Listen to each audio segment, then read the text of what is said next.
Right now, beneath one of the most photographed streets in Paris, a river is flowing in total darkness. Not a pipe, not a drain. A river with a name, a history, and a secret that most Parisians have completely forgotten. Its name means beaver in Latin, and Paris buried it alive.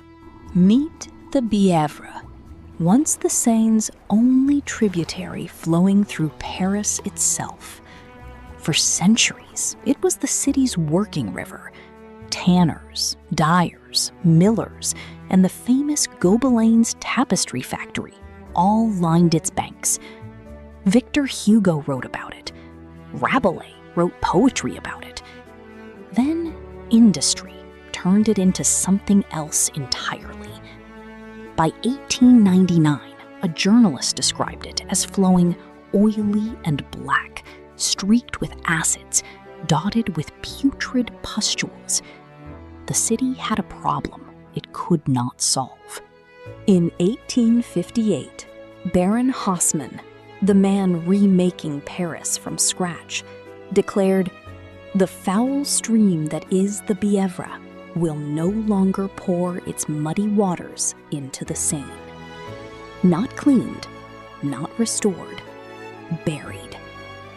Over the next 5 decades, engineers channeled the entire river underground, pouring concrete over it and routing its flow directly into the sewer system.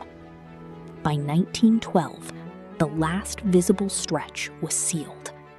An entire river vanished from the surface of one of the world's most visited cities. Today, the Bièvre Channel runs beneath the 13th and 5th arrondissements, less than 3 meters underground in places like Square René Legal, a park built directly over its bed. Millions of tourists walk above it every year without any idea it exists. But here is the twist.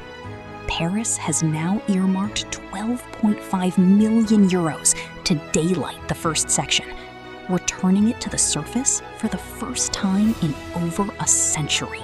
City for 1,000 years, inspired Victor Hugo, and was then erased from the map in a single political decision, now slowly clawing its way back to the surface. Cities don't just hide their history. Sometimes, history refuses to stay hidden. The world is full of things hiding in plain sight. I'll see you at the next one.